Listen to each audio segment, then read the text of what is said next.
Recently, a friend of mine linked me to a video by Chaos about Sonic CD. They talked about CD's focus on exploration, and how exploring its levels is part of why they love it. Recently, I caught Shamey's new video about ways to approach classic Sonic games if they never clicked with you. He described Sonic CD as the Sonic fan's Sonic game, and highlighted how its time travel mechanics encourage creative use of the level design.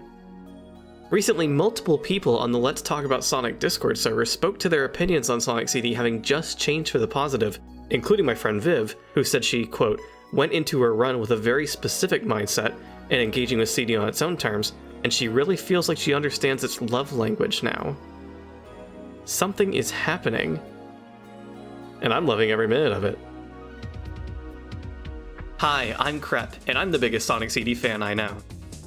I do Let's Plays sometimes when I feel like it, and I've played this game 3 separate times on this channel. 4, if you count the uncommentated Good Futures Only run I did. I'm incredibly attached to it, a feeling that was brewing as far back as the 2011 Taxman remake, but mostly developed in the last 6 to 7 years. In a similar situation to Chaos in their video, I spent a lot of time passively loving Sonic CD without having a good explanation as to why, but a funny thing happened these last few years. I played so much classic Sonic, CD included, that I started to get a really firm grasp on what about these games works for me, and how each game's unique directions and level design influenced my opinions on them. And now that I've built up this knowledge, I'm going to impart it on you in hopes that it'll help you see what I see in this game.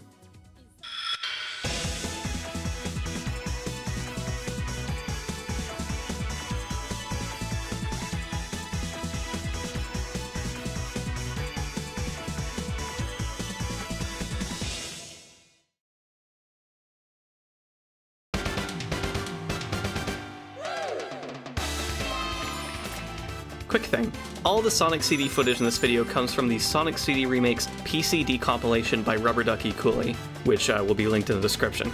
The footage for the other classic Sonic games is from Sonic Origins because I just don't feel like setting up the other decomps right now. Alright, we're gonna get to the nitty-gritty of classic Sonic gameplay here for a moment, but we're also gonna set something straight about one of the ways people tend to minorly misrepresent what makes classic Sonic special. You see this? This is a slope. Now the funny thing is, our old friend Mario had these too. He had them before Sonic was even born. But when Mario jumps off a slope, it's just like any other Mario jump. His jump height is determined by his current running speed and the exact height of where he jumped from. When Sonic jumps off a slope, whoa buddy! Watch out there. You might want to try that with a little more momentum. Yeah, that's what it's about. Sonic can use slopes in all kinds of nuanced ways, like jumping off of declines to accelerate your forward motion, or timing a jump off an incline to gain more height, or jumping off a ceiling into a curve and transferring that vertical speed into a burst of horizontal speed. A lot of people point to momentum and physics being the separating factor between 2D Mario and 2D Sonic, but the reality is both series focus heavily on the weight and momentum of controlling a character in 2D space, and maintaining speed for smooth and skilled play. Where they differ is how their environments affect controlling them. This, more than the fun of going fast and rolling through enemies, more than the novelty of traversing expansive tiered level design, more than the thrill of the game's various speedy set pieces, is the draw of classic Sonic from a gameplay standpoint because it facilitates all of those things. Rolling around the levels and chaining actions together feels satisfying because the rolling terrain gives those actions ebb and flow. Exploration is heightened by how the game expects clever use of the game's physics to reach every nook and cranny, and I think we all get how this ties into the loops, chutes, half-pipes, and steep declines of Sonic levels. It's really important that I establish this out the gate, because even though these days you can't walk 10 feet down your classic Sonic-saturated YouTube recommendations without someone talking about momentum or flow being the key to classic Sonic gameplay, I've hardly heard anyone talk until startlingly recently about how intrinsically good exploration feels as a direct consequence of the game's use of slopes. I realized this as far back as 2017 when Sonic Mania came out, but for me, the fun of classic Sonic is directly tied to this aspect of play.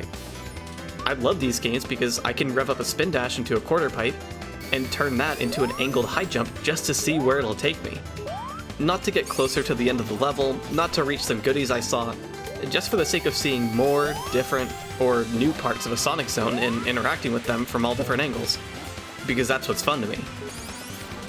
What drags that down is, in most Sonic zones, doing this doesn't really take you anywhere.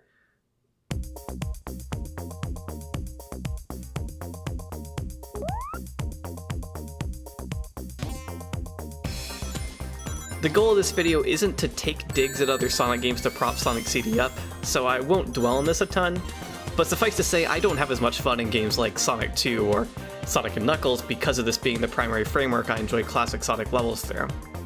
Oh sure, they have their moments. Just look at the wacky stuff you can do in Aquatic Ruin or Mushroom Hill. But they really have their problems too. Zones like Mystic Cave and Oil Ocean have slopes but don't let them affect hardly anything. And zones like Flying Battery and Lava Reef spend so much time in narrow spaces and sparse open spaces that it's rare you can play around with them much. Sonic 1 and Sonic 3 run into this problem in different ways as well. Sonic 1, of course, is 1/3 blocky levels where slope interaction is next to nil, but at least those levels lean hard on tricky platforming that's engaging to work through. Sonic 3, meanwhile, adores slopes and couldn't bear to go a level without them, but some levels like Ice Cap and Launch Base are so tightly designed that you almost can't do anything with slopes that isn't their obviously telegraphed purpose. Additionally, all 4 games tend to approach exploration in their levels in terms of having side areas you can check out while traversing the core level path, framing them as diversions from the ultimate goal of getting to the end. And though zones like Marble, Spring Yard, Chemical Plant, Casino Night, Marble Garden, and Flying Battery do have significant level shortcuts to discover that serve to make exploration more rewarding, most of the time, your choice to look around will be met with some monitors or rings with the implicit directive to turn around and get back to actually playing the level. I have to stress, I do really like these games, even Sonic 2, a game I regularly gripe about on this channel. But they tend to spend a lot of time in design spaces that don't complement what I love about the mechanics and feel of controlling Sonic. I still consider them all fun, I just look at them critically and play favorites with them a lot. Sonic & Knuckles I like more than Sonic 2, Sonic 1 above that, and Sonic 3 above that. And hanging out at the top is my fave Sonic CD, a game that almost, we'll touch on this later, never gets in the way of my love of playing with the terrain and exploring levels. Oh right, Sonic Mania is somewhere in there. Maybe that'll come up. This is a full map of one of Sonic CD's levels. Specifically, Collision Chaos 2 in the present. Both acts of Collision Chaos revolve around stuff that bounces Sonic around, as is appropriate to the zone's name, but Act 2 has a secondary thematic focus: tall drops into half-pipes. First here, with the set of 3 and the partial walls between them, then here, with the set of 2, and lastly a single half-pipe at the very end of the act. We're going to look at the set of 3 as a case study for CD's levels, as I think it represents a lot of CD's greater level design choices in miniature. If you end up in one of these half-pipes and want to get out, the simplest answer would be to jump, but they're designed in a way that complicates doing that. The center, where the ground is most level, is blocked by these platforms with comma badniks on them, leaving Sonic to contend with jumping off sloped ground.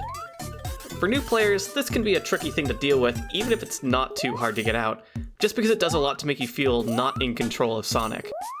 But the more you understand the nuances and timing of jumping off inclines, the more you're capable of playing actively instead of letting the terrain toss you around. The other thing to do, of course, is to build speed and head upward. Sonic gains more speed every time he rolls through a half-pipe like this, so you can ride out a chain of rolls to make your way up and out. Yeah, you can backtrack to the previous chunk of level doing this. If you get some extra height by jumping off the left wall, it can also take you up to here, where the badnik generator hangs out. And if you play your cards right, you can go right from time traveling in this spot to, embedded in the platform in the past. This is a quirk of CD's levels time periods having slightly different layouts. Most of the time you can just jump your way out, but sometimes you just get stuck. It's basically CD's most glaring and inexcusable flaw. Anyway, traversing the level vertically here turns out to be a really easy and useful strategy that can take you to multiple different places. Interestingly, there's gaps all throughout the walls of this section, and they're all lined with these thin bumpers, even down at the bottom part with the commas.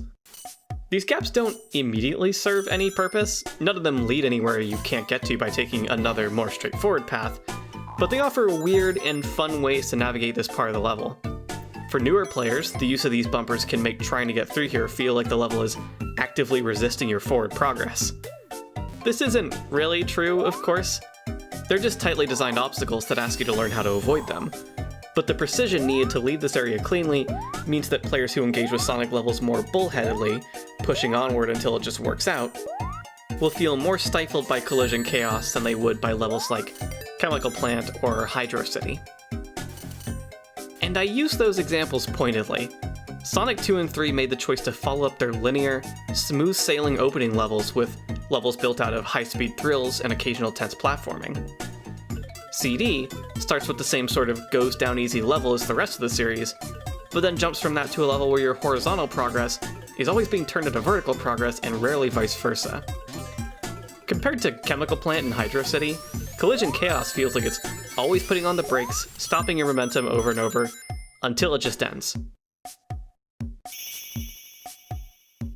The key to understanding why I and others can glean fun from this is in accepting that this isn't the game telling you it doesn't want you to go fast, it's the game telling you it doesn't want going fast to be easy.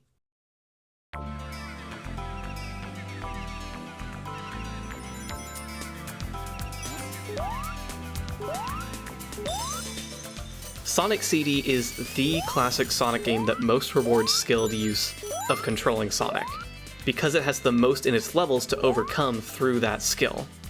CD's levels are often disorienting and awkward to first-time players because they're constructed out of walls, speed bumps, and structures that reroute your momentum. And it's not that the secret to enjoying the game is hidden in knowing how to bypass all those speed bumps. It's that so much of what makes CD's levels taxing and annoying on first playthroughs can be used to tackle them in creative or novel ways on later ones. It's a game that clicks with you the more time you invest playing it casually, which is an intentional trait of all 2D Sonic games, but CD is usually positioned as the most divisive of Sonic's early output, so I think it bears some emphasis. You're not playing Sonic CD wrong if you played it once and gave up on it, but I think more people would view the fun, unique aspects of its design more fondly if they gave it more time. It's not a game you need to speed through. And we don't need to get into the whole Sonic's marketing irrevocably shaped the way people think they're supposed to play Sonic games thing today. But CD, more than any of the other classic games, doesn't ask you to play it fast and loose. The goal is to learn the level well enough to travel into the past, locate the Badnik generator, and destroy it. And the way to do this is by taking levels slowly and piecing a map together in your head. You start plotting your own paths through the levels, making choices of where to try time traveling and what roads you need to take to get to the Badnik generators. It's like solving a puzzle through the medium of momentum-focused terrain-based platforming. And for a lot of people, that's not what they would expect any Sonic game to be going in. But Sonic CD isn't just any Sonic game. It's a quirky, offbeat Sonic game with a unique direction, made for a flash-in-the-pan novelty console add-on that uses that add-on's power and storage capacity to expand Sonic levels fourth-dimensionally. And if you aren't interested in or capable of thinking about Sonic CD fourth-dimensionally, you're bound to see it as a more two-dimensional experience than its sister games. Also, I can't have a section of this video dedicated to heaping praise onto Sonic CD's unique qualities without espousing my love for the game's original soundtrack by Naofumi Hataya and Masafumi Ogata. You've been listening to it in the background of me yammering this whole time because I've been using it to soundtrack this video. It's not just that it's good music. It's great music. It's that no other Sonic game soundtrack sounds quite like this. CD's music uses the sound of late 80s, early 90s contemporary electronic music. I use a broad genre label there because CD's composers took from multiple subgenres of electronic music. Dance, Latin house, techno, hip-hop, new jack swing. The soundtrack manages to be really varied, while staying within a core subset of music connected by the consistent use of instruments from Korg MIDI pianos of the time and the fact that these genres are all grouped together by their focus on rhythm. Sonic CD's soundtrack means enough to me that I made each zone's Good Future themes the music to my morning pill alarms. I'm on almost 3 months of this setup, and I haven't gotten sick of them yet because I love all these songs to death.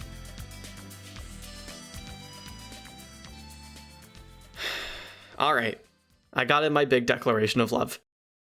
That's kind of the peak of my positive feelings for CD, so maybe now's the right time to shift gears and get into the negative. Besides, I think everyone's been waiting for this to come up. Nah, I'm kidding.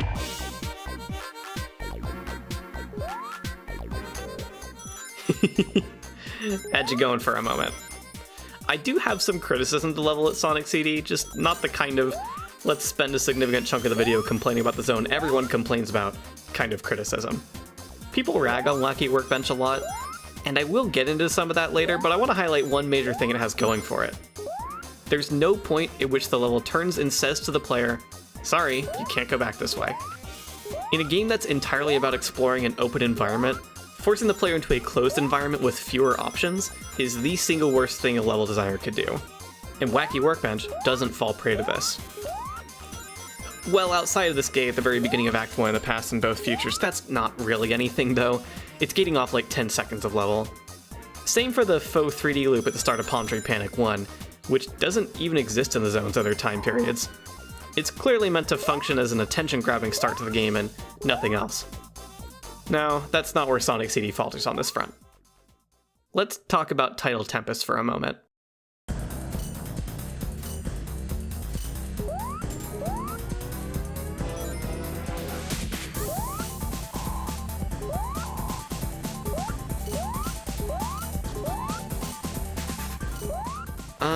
What used to be my favorite zone, then my second favorite, now my third. Third still counts for something, though. Tidal Tempest is an odd duck in the context of this game. In both acts, the zone employs some progression gates that prevent full backtracking from the end of the level to the start. It's a little more drastic in Act 1 than Act 2, given that Act 2 prevents you from exploring this area once you fall down here or here, and later prevents you from exploring the first half of the level once you fall down here, still leaving you with half a level and 2 pass posts if you need them. Act 1 cuts you off once you fall down the lower hole between these paths, or go down any of these 3 holes. Additionally, once you're down here, you can't access the paths you fell down through at all, isolating you from every past post in the act. That's rough. Tidal Tempest ends up almost being the least forgiving zone for time traveling to the past on the whole, and it isn't even due to a lack of easy to find spots to time travel in, it's just because it makes its past posts really inaccessible and easy to miss. If you're in the present. This is where it gets interesting. Several of these progression gates don't exist in the past or futures of Tidal Tempest, and the ones that do can be circumvented by reaching the other side of them in a different way. It seems like the choice to make Tidal Tempest present a more linear zone that you can't explore as easily as the others might have been intentional, with the idea being that you use time travel to backtrack. It's a neat concept, but it's one that takes more digging to figure out than the general premises of the other zones, and one that's going to be less intuitive to players who figured out early on that the bad futures of zones don't give you anything to do and should be avoided when you're playing for the good ending. Knowing this about Tidal Tempest design does add to playing it, and this knowledge can be put to use in fun ways, but it results in a lot of unnecessary frustration for players who wouldn't think of the idea on their own, which is most of them.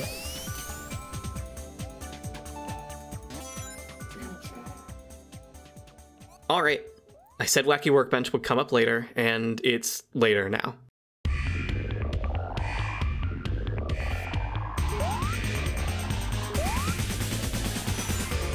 Wacky Workbench is a very unfriendly zone to first-time Sonic CD players, and the specific way it's unfriendly tends to leave a lasting impression on people. It's all about these 2 gimmicks: the bouncy floor, present at the bottom level of most of both acts, and these electrifying coils in the background present for most of the vertical space of both acts. The former shoots you up so high and so quickly, you don't really get the chance to see and process the level on your way up, making knowing how to get back down and return to forward progress more difficult than it needs to be. The latter periodically limits your motion in the upper areas and can sometimes knock you into a long fall onto the bouncy floor. It's no wonder people walk away from this zone hating it. It's designed to make anyone but the most cautious, patient player either get flung around the level aimlessly or replay the same bit of level over and over until they figure out the right timing to progress or get lucky. But like, looking at it this way is a little reductive, right? Taking a level like this, one designed around a mechanic so centralizing and unavoidable that it plays like no other level in the series, and labeling it a bad level because you can't play it like those other levels? Well, hold on a minute. If you take level in that sentence and replace it with game, it almost sounds like I'm talking about Sonic CD and its time travel system again. Now okay, I'm being a bit facetious here. The reality is that Wacky Workbench's primary gimmicks inevitably lead to a lot of frustrating moments where the player is disproportionately punished for missing a platform, getting knocked back by something, or being frozen by these freezing jets located all over the lower path. This can be true while still acknowledging that writing the zone off entirely is a silly, dismissive thing to do. Time traveling in Wacky Workbench is as much about finding clever solution, or one of the few spots where the game does it for you, as it is in other zones. There are all sorts of weird winding paths you can take through it, and it offers maybe the most earnestly straightforward but challenging platforming in classic Sonic. If you want to spend your entire time in this zone trying to play the floor is lava by sticking to just the moving platforms above the bottom, you can. It's difficult and sometimes finicky thanks to the spinning ones that affect your jump angle getting off them, but it's something you can do and it can be a pretty fulfilling challenge. Basically, the next time you play Sonic CD and get to Wacky Workbench, try engaging with it on its own terms and see if you can find any fun or satisfaction in getting through it.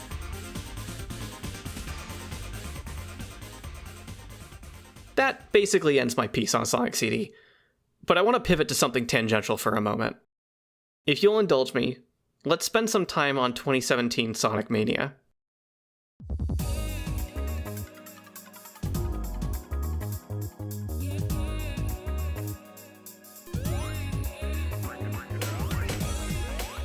I've spent a good portion of this video impressing on you, the viewer, how Sonic CD is different from the other classic Sonic games, and how that's good and okay and healthy in a long-term relationship. But what's interesting is that, at least ever since the start of the 2010s, it's been considered as major a part of the Genesis Sonic canon as 1, 2, and 3 and Knuckles. This has implications for a project like Sonic Mania. What would you do if you wanted to make a game full of levels from these Genesis Sonic games, most of which could be directly imported, made to fit together with some small level design tweaks, but one of the games you were pulling from had a drastically different design sensibility for its levels? Well, obviously, you reworked them significantly more than the rest of the game's levels, to the point of them playing completely differently to how they did in their source game. This is something that took me a long time to come around on. When Mania came out, I was ecstatic that Stardust, Speedway, and Metallic Madness were fun to play in a way I didn't think they were in CD proper at the time. Stardust Speedway went from a tangled mess of a zone to half what if Sonic CD was Sonic 3 and half what if Sonic CD was Sonic 2.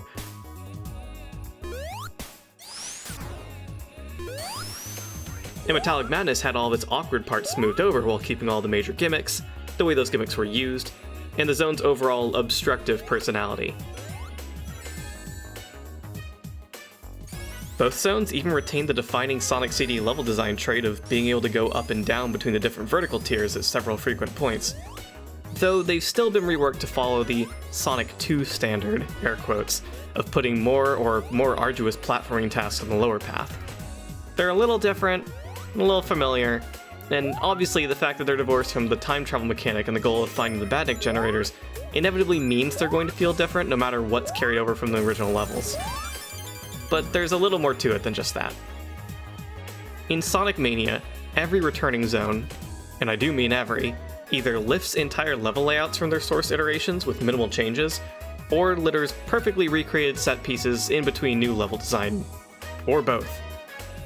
Every zone, except for Stardust, Speedway, and Metallic Madness. Both of them do have bits and pieces that are like, hey, it's just like that part in the original zone. But they're never one-to-one, like Chemical Plant's block climb and subsequent platforming, Flying Battery's big ring shortcut I showed earlier, or Lavary's stairway leading up to the Act 2 boss, which even modifies the part of it only Knuckles goes to for a Sonic Tails path and Knuckles path split. Instead, the CD zones in Mania tend to evoke the feel of CD's original level design, but made smoother and easier to work with. This series of tubes is just like the original Stardust Speedway 2s, only with fewer paths to take that don't get you anywhere, making exiting it much more straightforward. Metallic Madness Act 2 still has its falling blocks section, only it's been made into a fast thinking challenge that you can no longer get out of faster by deftly timing jumps through the gaps and out of the pit.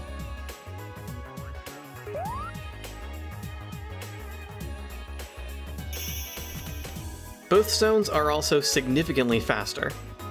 And by faster, I mean they're designed to keep the player in motion much more often.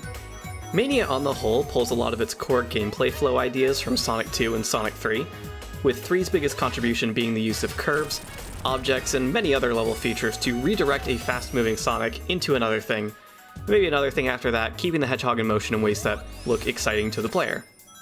Playing Sonic CD and Sonic Mania back-to-back, you really notice how the CD zones in Mania rely on this concept. Here's Stardust Speedway Act 1 shooting Sonic off through loops into a springy vine that launches him up and onto the loop's tops. Stardust Speedway Act 2 rolling Sonic into a bungee that flings him into a launcher that shoots him onto a fireworks rocket. Metallic Madness Act 1 dropping Sonic down a quarter pipe into this spring and onto a piston. And all the little chutes old Mini Sonic rolls through to reach the Metallic Madness Act 2 boss. This sort of speedy spectacle, while nothing new for 2D Sonic and definitely not anything unwelcome, makes these zones feel remarkably divergent from their iterations in CD. These changes were the right choice for the game. They need to be made to get both zones in line with all the other zones included in Mania. But they bring with them the lingering, quiet feeling that CD isn't being celebrated so much as the idea of CD is being celebrated. And when I come back to them, they feel just a little hollow. All the zones' rough edges sanded down, all their eccentricities reworked or replaced outright for a more fluid experience. They feel less striking, less novel. I want to put up the one Brian Eno quote, you know, this one, but it's a little too specific to apply here, but you get how it's related.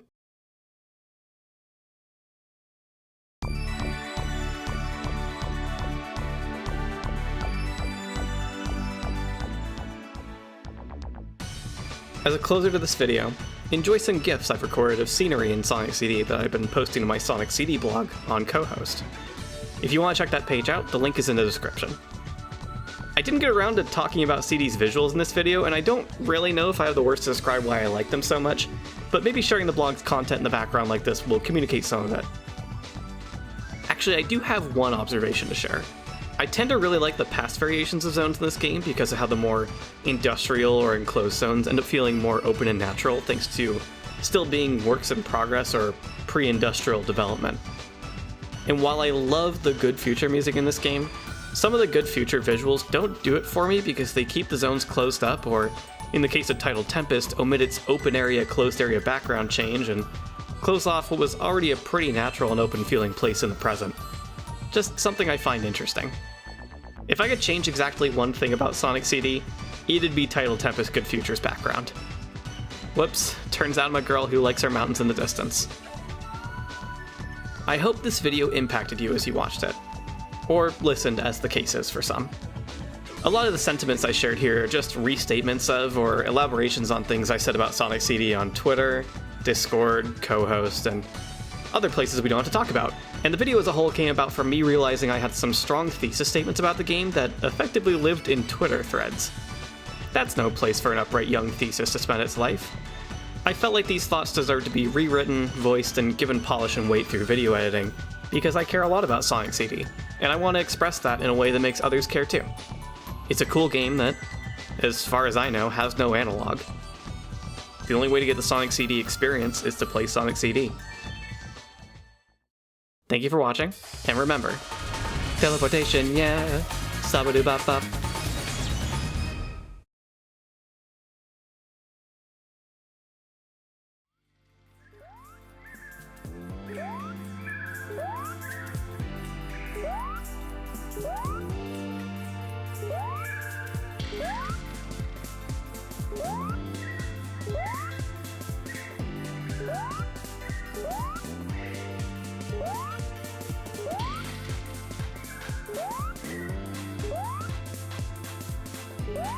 What?